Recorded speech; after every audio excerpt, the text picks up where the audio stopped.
తక్కువ బడ్జెట్లో ఒక ఎకరం ల్యాండ్ కావాలి, అది మండల హెడ్ క్వార్టర్కి అతి దగ్గరలో ఉండాలి, హైవే రోడ్డుకు అతి సమీపంలో ఉండాలి అనుకున్న వాళ్ళ కోసం అయితే ఒక బెస్ట్ సైట్ తీసుకొచ్చానండి. హాయ్ ఫ్రెండ్స్, అందరికీ నమస్తే. Welcome to my channel DSK properties. ఈరోజు మీరు చూస్తున్నది ఒక ఎకరం వ్యవసాయ భూమి అండి.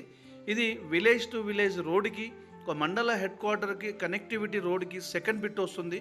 మనకు ఇది పెద్ద కెనాల్ కాలువ. ఈ కెనాల్ కాలువ యొక్క 30 ఫీట్ల రోడ్డుకు మనకు వచ్చేసి సెకండ్ బిట్ వచ్చిందండి. ఇది కనిపించేది కెనాల్ కాలువ. ఈ కెనాల్ కాలువకి రోడ్ ఉంటుందండి. ఈ కెనాల్ కాలువకు అటు ఇటు రోడ్ ఉంటుంది. ఈ బిట్టుకు వచ్చేసి కెనాల్ కాలువ రోడ్ ఒకటి ఉంటుంది, లోపల వెళ్ళడానికి నక్షత్తువ ఒకటి ఉంటుందండి. ఇది కనిపించేదంతా బిట్టు అంతా ఒకటే లెవెల్లో స్క్వేర్లో ఉంటుందండి. బిట్టు ల్యాండ్ అయితే సమాంతరంగా ఉంటుంది.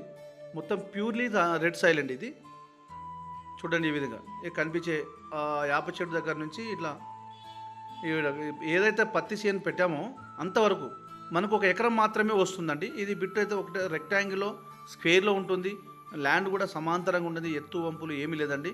ఇక ల్యాండ్ విషయానికి వస్తే క్లియర్ టైటిల్, ఎలాంటి కిరికిరి కానీ గొడవలు కానీ ఏమీ లేదండి. తెలంగాణ డిజిటల్ పట్టా పాస్బుక్ ఉంది, రైతు బంధు వస్తుంది, కిసాన్ యోజన వస్తుంది, కేంద్ర రాష్ట్ర ప్రభుత్వం ఇచ్చే ప్రతి స్కీమ్ వర్తిస్తుందండి. ఇది ఫ్రెండ్స్ ఈ విధంగా చూడండి. ల్యాండ్ అయితే మనకు మండల హెడ్ క్వార్టర్కి వచ్చేసి జస్ట్ ఒక 2 కిలోమీటర్ దూరంలో, సూర్యాపేట హైవే రోడ్డుకు 1 కిలోమీటర్ దూరంలో, మనకు జనగామ జిల్లా కేంద్రానికి జస్ట్ మనకు ఒక 7 కిలోమీటర్ దూరంలో ఉంటుందండి. ఈ ల్యాండ్ అయితే హైదరాబాద్కు వచ్చేసి 95 కిలోమీటర్ దూరంలో ఉంటుంది, వరంగల్కి వచ్చేసి 65 కిలోమీటర్ దూరంలో ఉంటుందండి.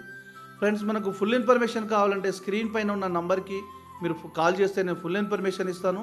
అదేవిధంగా మన ఫ్రెండ్స్ కూడా చేరే విధంగా షేర్ అయితే చేయండి, లైక్ చేయండి, సబ్స్క్రైబ్ చేయండి. ఇది చూడండి, ఈ విధంగా ల్యాండ్ అంతా సమాంతరంగా ఉందండి. ఇది మళ్ళీ ఏంటంటే ల్యాండ్ అంతా ఎత్తు వంపులు ఏమీ లేకుండా మనకి ఒకటే లెవెల్ ఉంది. రైతు దగ్గర ఉందండి. రేట్ విషయంలో మనకు వచ్చేసి మాట్లాడవచ్చు. ధర విషయానికి వస్తే మనకు ఇక్కడ ఒక ఎకరానికి 37 లక్షలు అంటున్నారు, నెగోషియబుల్ ఉంటుంది. రేట్ విషయంలో అయితే మాట్లాడవచ్చు. మన రైతు దగ్గర ఉంది కాబట్టి రేట్ విషయంలో మనం డిస్కస్ చేసుకునే అవకాశం అయితే ఉంది. ఫ్రెండ్స్, మీకు ఫుల్ ఇన్ఫర్మేషన్ కోసం స్క్రీన్ పైన ఉన్న నంబర్కి కాల్ చేయండి.